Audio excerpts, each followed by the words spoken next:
question for inquiry. Thank you. So, pagtatanong sa paksa ng iyong pag-aaralan, ito yung number 1. So, example po nun yung, kunyari, tatanungin natin paano napintuhan ang bansang Pilipinas sa pagtaas ng presyo na bilihin. Ganon. Tapos, ang pinaka-effective po natin gamitin na mga question is yung 5. Yung what, when, where, who, tsaka isang how. Yung 5 W na W at isang how. Yan, yung pinaka-effective na gamitin natin sa tanong. Tapos number 2, encourage student to formulate hypothesis. Ito naman tinutulungan ng yung mga learners natin para bumuo ng kanilang mga kasanayan sa paglutas ng kanilang mga problema. At ikikayatin natin sila tuklasin natin yung mga iba't ibang pananaw. Matulungan natin ang mga mag-aaral na maging mas nakatuon at aktibo ang kanilang kakayahan, mag-isip at sa pagiging malikhain nila or dito yung pumapasok yung creative thinking skills nila. So, number 3, pakitasin po ang directory.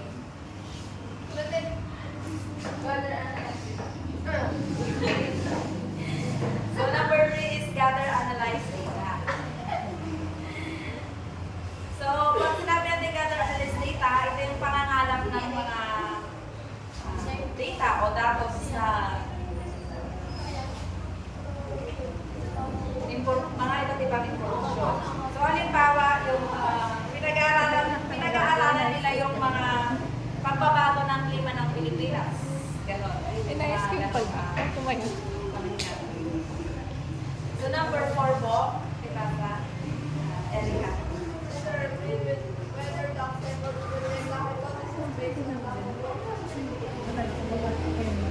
So, ayan. So, dito po, mahalagang maingat ang pag-aaralan ng mga ebidensya. Ang datos upang makagawa ng mga desisyon. Tatanggapin ba o tatanggihan ng mga hypothesis. Nakakatulong upang maunawa ng pag-ugali ng tao at o lipunan sa kabuuan. So, paano natin i-apply ang mga modelo ng pagtatanong or inquiry models sa elementary through araling panlipunan? So, ayan. How do we apply inquiry models and elementary decision studies? So, nakikita ko. So, dito po, yung table na ito, yung example niya is yung sa apat na yun, ito yung example nila, yung ang katangihang pisikal ng aking bansa, yung grade 4 level po siya. So, ayan. Yung process at application. So, number 1, diba, yung post a question inquiry. Yung pag i-apply na po natin siya, ayan, siyempre,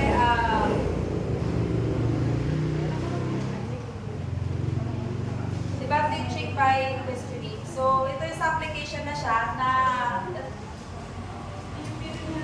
natapos na po tayong mag-discuss. Ito po yung application niya. The teacher as the central.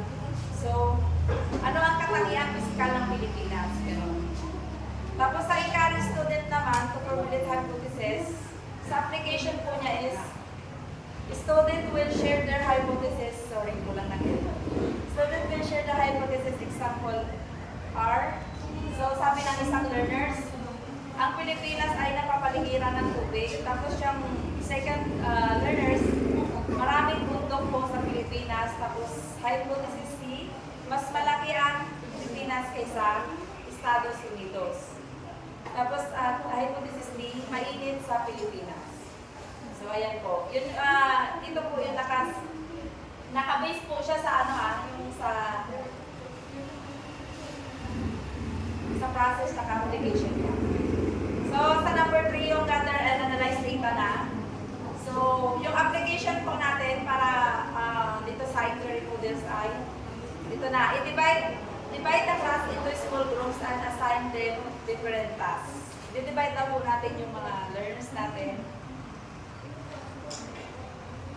sa magkakaibang task na ito, sa different tasks. So sa gather in and analyze data naman, ang application niya is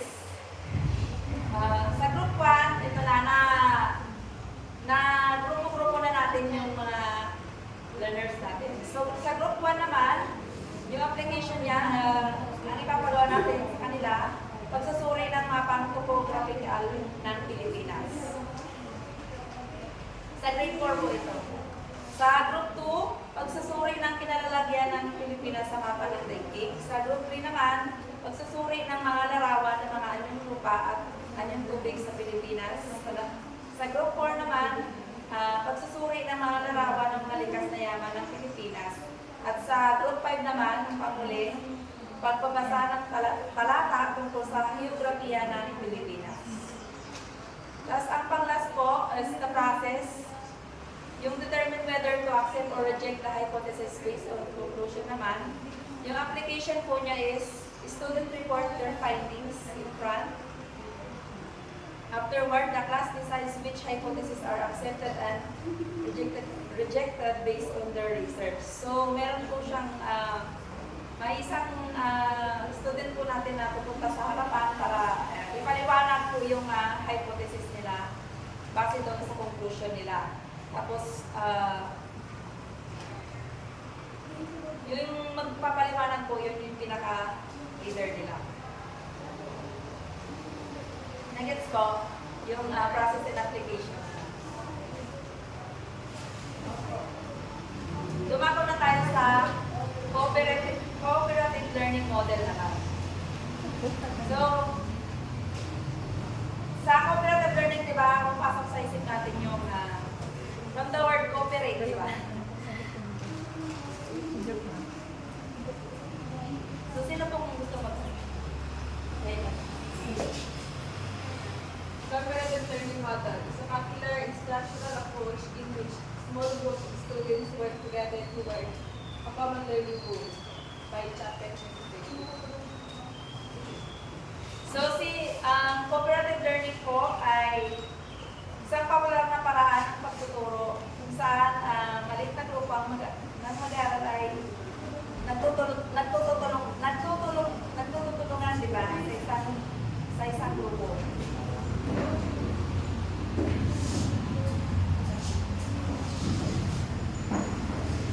School aims to develop not only the cognitive capacities of students but also social interpersonal skills. Teachers utilize this model in their instruction. So, layunin po ng cooperative learning model na ito na paunlarin hindi lamang kakayahan ng mga learners kundi sa panlipunan at mapaiting pa nila yung kanilang interpersonal skills nila. Yung, di ba pag sinabi natin interpersonal skills, ito yung pakikisalamuha nila sa iba. Karamihan ginagamit ng ito ng mga guro sa kanilang pagtuturo.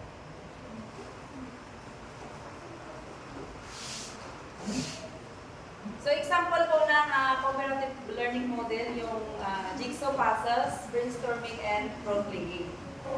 Yan, sa cooperative learning model. In planning cooperative learning, meron po tayong suggest to consider the following elements. May dalawa po. Sino po gusto mag-isa?